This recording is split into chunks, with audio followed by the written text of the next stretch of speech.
প্রথম অধ্যায় বিষাদ যোগ। কুরুক্ষেত্রের রণাঙ্গনে সেনা পর্যবেক্ষণ।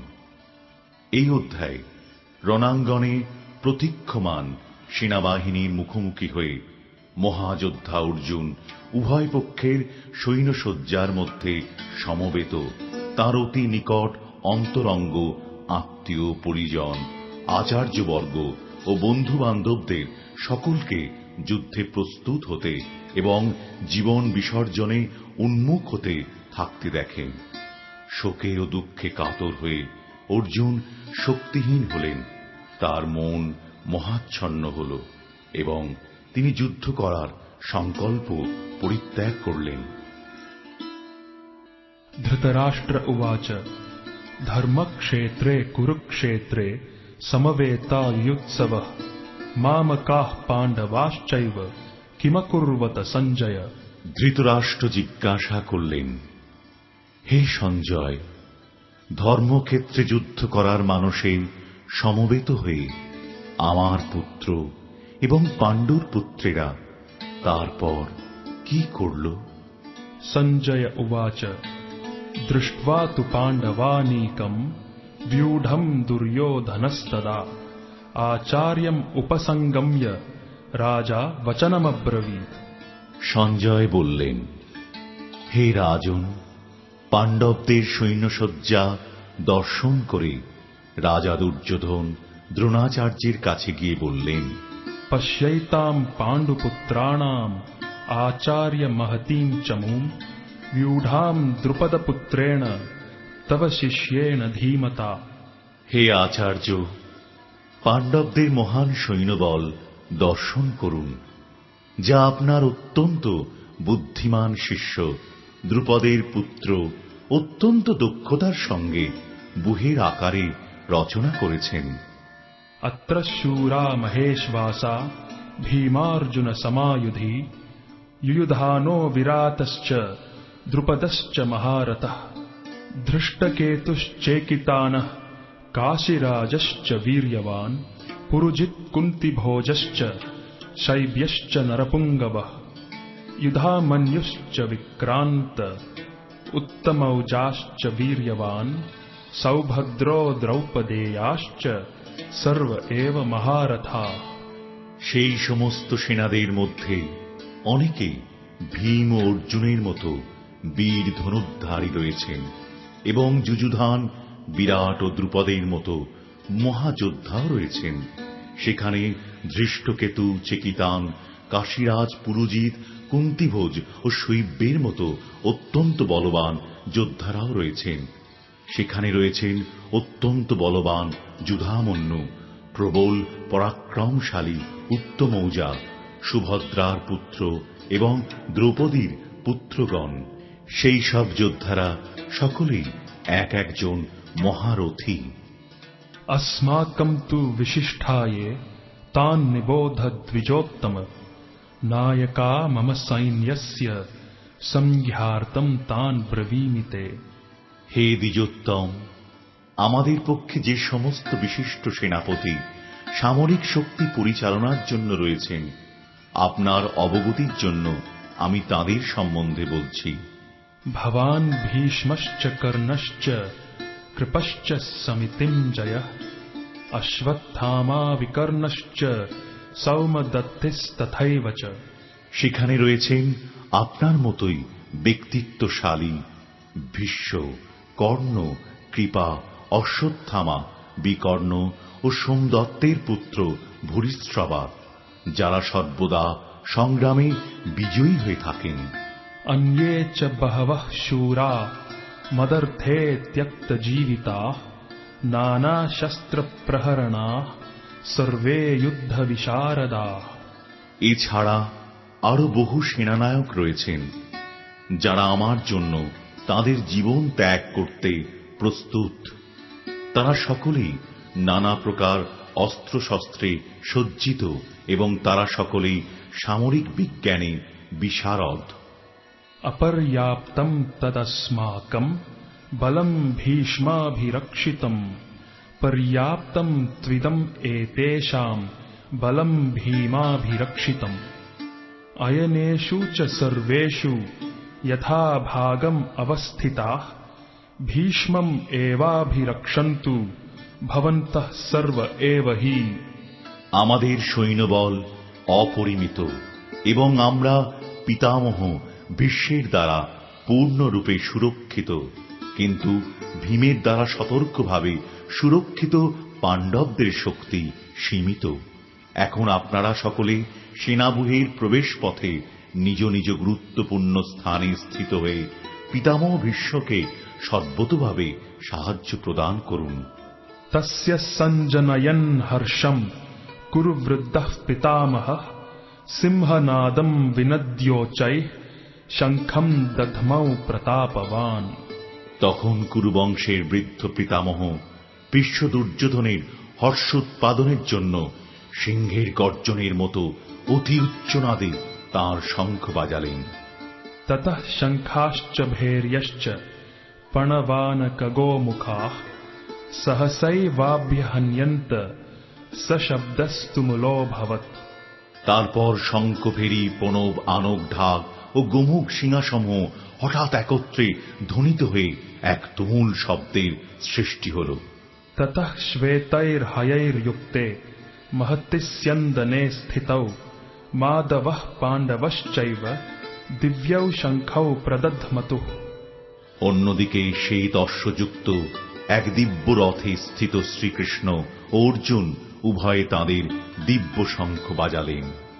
पाञ्चजन्यम् हृषीकेशो देवदत्तम् धनञ्जयः पौण्ड्रम् दध्मौ महाशङ्खम् भीमकर्मा वृकोदरः। তখন শ্রীকৃষ্ণ পাঞ্চজন্য নামক তাঁর শঙ্খ বাজালেন, অর্জুন বাজালেন তাঁর দেবদত্ত নামক শঙ্খ এবং বিপুল ভোজন প্রিয় ও ভীমকর্মা ভীমসেন বাজালেন পৌণ্ড্র নামক তাঁর ভয়ঙ্কর শঙ্খ।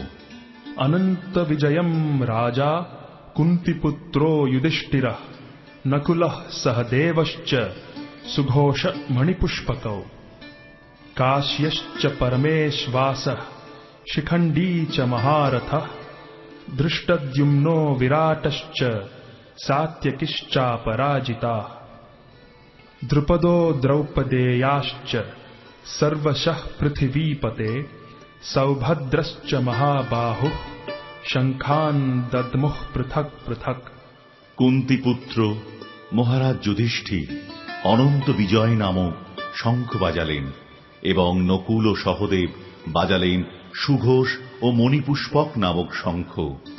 হে মহারাজ, তখন মহান ধনুর্ধর কাশীরাজ প্রবল যোদ্ধা শ্রীখণ্ডী ধৃষ্টদ্যুম্ন বিরাট অপরাজিত সাত্যকী দ্রুপদ দ্রৌপদীর পুত্রগণ সুভদ্রার মহাবলবান পুত্র এবং অন্য সকলে তাদের নিজ নিজ পৃথক শঙ্খ বাজালেন।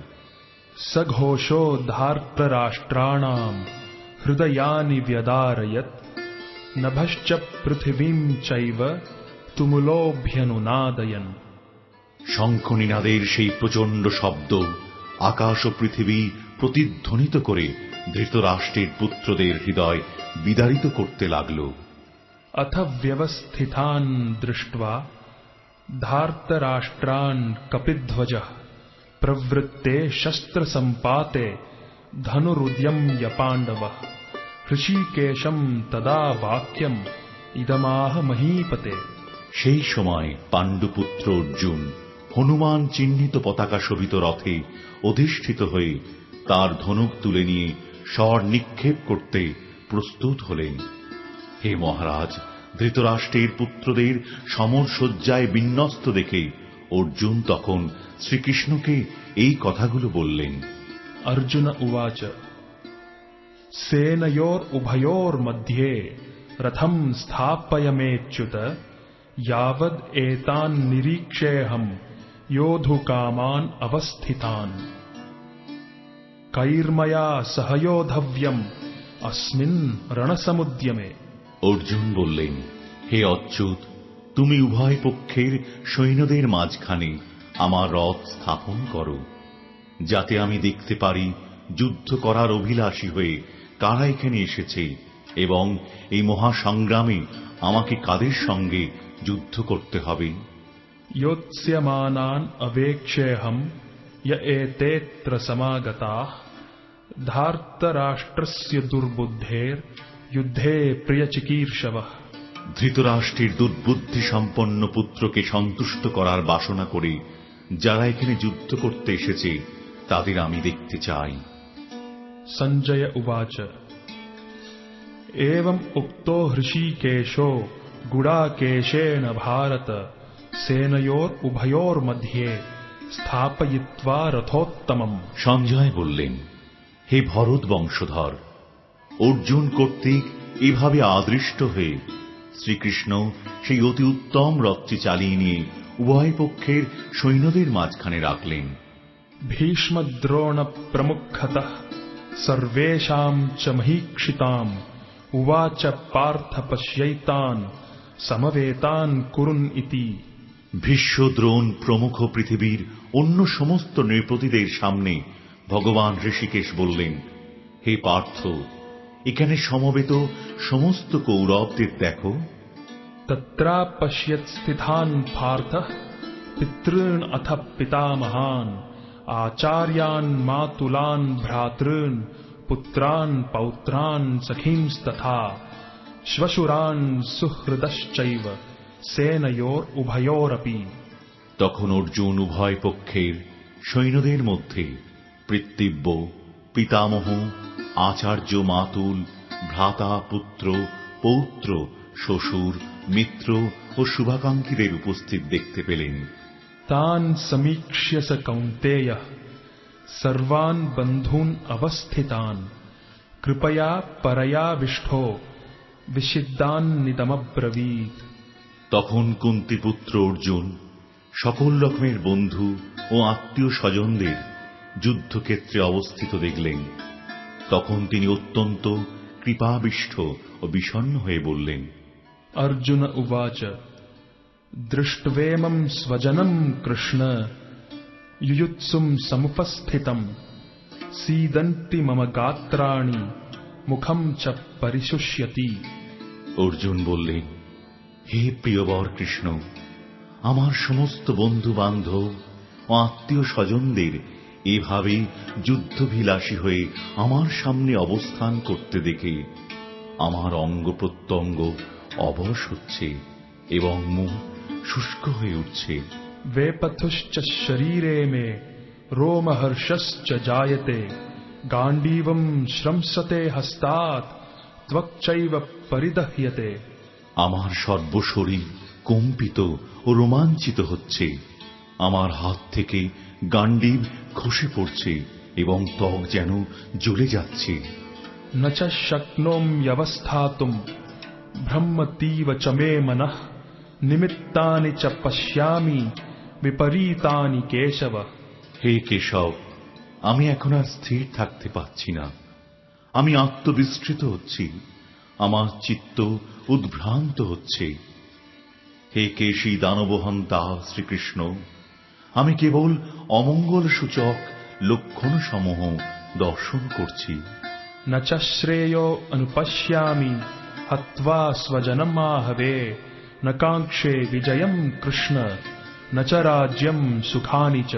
হে কৃষ্ণ, যুদ্ধে আত্মীয় স্বজনদের নিধন করা শ্রেয়স্কর দেখছি না, আমি যুদ্ধে জয়লাভ চাই না, রাজ্য এবং সুখভোগও কামনা করি না। किं नो राज्येन गोविन्द किं भोगैर्जीवितेन वा येषाम् अर्थे काङ्क्षितम् नो राज्यम् भोगा सुखानि च। तैमेव स्थिता युद्धे प्राणां त्यक्त्वा धनानि च आचार्याः पितरः पुत्रास् तथैव च पितामहाः मातुलाः श्वशुराः पौत्राः श्यालाः सम्बन्धिनस्तथा एतान्न हन्तुम् इच्छामि घ्नतोऽपि मधुसूदन। अपि त्रैलोक्यराज्यस्य हेतोः किं नु महीकृते निहत्य धार्तराष्ट्रान्नः का प्रीतिः स्यात् जनार्दन। হে গোবিন্দ, আমাদের রাজ্যে কি প্রয়োজন, আর সুখভোগ বা জীবন ধারণেই বা কি প্রয়োজন? যখন দেখছি যাদের জন্য রাজ্য ও সুখভোগের কামনা, তারা সকলেই এই রণক্ষেত্রে আজ উপস্থিত।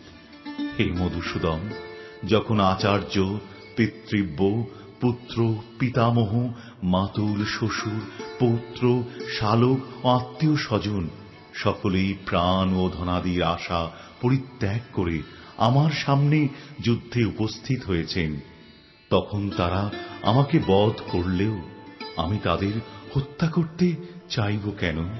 হে সমস্ত জীবের প্রতিপালক জনার্দন, পৃথিবীর তো কথাই নেই, এমনকি সমগ্র ত্রিভুবনের বিনিময়েও আমি যুদ্ধ করতে প্রস্তুত নই। ধৃতরাষ্ট্রের পুত্রদের নিধন করে কি সন্তোষ আমরা লাভ করতে পারব? পাপমেবাশ্রয়েদ আসমান হত্বৈতান আততায়িনঃ তস্মান নার্হা বয়ম হন্তুম ধার্তরাষ্ট্রান স বান্ধবান স্বজনম হি কথম হত্বা সুখিনঃ শ্যাম মাধব। এই ধরনের আততায়ীদের বধ করলে মহাপাপ আমাদের আচ্ছন্ন করবে। সুতরাং বন্ধু বান্ধব সহ ধৃতরাষ্ট্রের পুত্রদের সংহার করা আমাদের পক্ষে অবশ্যই উচিত হবে না। হে মাধব, লক্ষ্মীপতি শ্রীকৃষ্ণ, আত্মীয় স্বজনদের হত্যা করে আমাদের কি লাভ হবে? আর তা থেকে আমরা কেমন করে সুখী হব? यद्यप्येते न पश्यन्ति लोभोपहत चेतसः कुलक्षय कृतं दोषं मित्रद्रोहे च पातकम् कथं न ज्ञेयम् अस्माभिः पापाद् अस्मान् निवर्तितुम् कुलक्षय कृतं दोषं प्रपश्यद्भिर्जनार्दन। হে জনার্দন, যদিও এরা রাজ্য লোভে অভিভূত হয়ে কুলক্ষয়জনিত দোষ ও মিত্রদ্রোহ নিমিত্ত পাপ লক্ষ্য করছে না, কিন্তু আমরা কুলক্ষয়জনিত দোষ লক্ষ্য করেও এই পাপ কর্মে কেন প্রবৃত্ত হব? कुलक्षये प्रणश्यन्ति कुलधर्माः सनातनाः धर्मे नष्टे कुलं कृत्स्नम् अधर्मोऽभिभवत्युता। কুলক্ষয় হলে সনাতন কুলধর্ম বিনষ্ট হয় এবং তা হলে সমগ্র বংশ অধর্মে অভিভূত হয়। अधर्माभिभवात् कृष्ण प्रदुष्यन्ति कुलस्त्रियः स्त्रीषु दुष्टासु वार्ष्णेय जायते वर्णसंकरः। হে কৃষ্ণ, কুল অধর্মের দ্বারা অভিভূত হলে কুলবধূগণ ব্যভিচারে প্রবৃত্ত হয় এবং হে বাজ্ঞেয়, কুলস্ত্রীগণ অসৎ চরিত্রা হলে অবাঞ্ছিত প্রজাতি উৎপন্ন হয়। संकरो नरकायैव कुलघ्नानां कुलस्य च पतन्ति पितरो ह्येषां लुप्तपिण्डोदकक्रिया। বর্ণসংকর উৎপাদন বৃদ্ধির ফলে কুল ও কুলঘাতকেরা নরকগামী হয়। সেই কুলে পিণ্ডদান ও তর্পণ ক্রিয়া লোপ পাওয়ার ফলে তাদের পিতৃপুরুষেরাও নরকে অধঃপতিত হয়। दोषैरेतैः कुलघ्नानां वर्णसंकरकारकैः उत्साद्यन्ते जातिधर्माः कुलधर्माश्च शाश्वताः। যারা বংশের ঐতিহ্য নষ্ট করে এবং তার ফলে অবাঞ্ছিত সন্তানাদি সৃষ্টি করে, তাদের কুকর্মজনিত দোষের ফলে সর্বপ্রকার জাতীয় উন্নয়ন প্রকল্প এবং বংশের কল্যাণ ধর্ম উৎসন্নে যায়। उत्सन्न कुलधर्माणां मनुष्याणां जनार्दन नरके नियतं वासो भवतीत्यनुशुश्रुम। হে জনার্দন, আমি পরম্পরাক্রমে শুনেছি যে যাদের কুলধর্ম বিনষ্ট হয়েছে তাদের নিয়ত নরকে বাস করতে হয়। अहो बत महत् पापं कर्तुं व्यवसिता वयं यद्राज्य सुखलोभेन हन्तुं स्वजनम् उद्यता। হায়, কি আশ্চর্যের বিষয় যে আমরা রাজ্য সুখের লোভে স্বজনদের হত্যা করতে উদ্যত হয়ে মহাপাপ করতে সংকল্পবদ্ধ হচ্ছি। यदि माम् अप्रतीकारम् अशस्त्रम शस्त्रपाणयः धार्तराष्ट्रारणे हन्युस तन्मे क्षेमतरम भवेत्। প্রতিরোধ রহিত ও নিরস্ত্র অবস্থায় আমাকে যদি শস্ত্রধারী ধৃতরাষ্ট্রের পুত্রেরা যুদ্ধে বধ করে তাহলে আমার অধিকতর মঙ্গলই হবে। संजय उवाच एवं उक्त्वार्जुनः संख्ये रथोपस्थ उपाविशत् विसृज्य सशरं चापं शोक संविघ्न मानसः। সঞ্জয় বললেন, রণক্ষেত্রে এই কথা বলে অর্জুন তাঁর ধনুর্বাণ ত্যাগ করে শোকে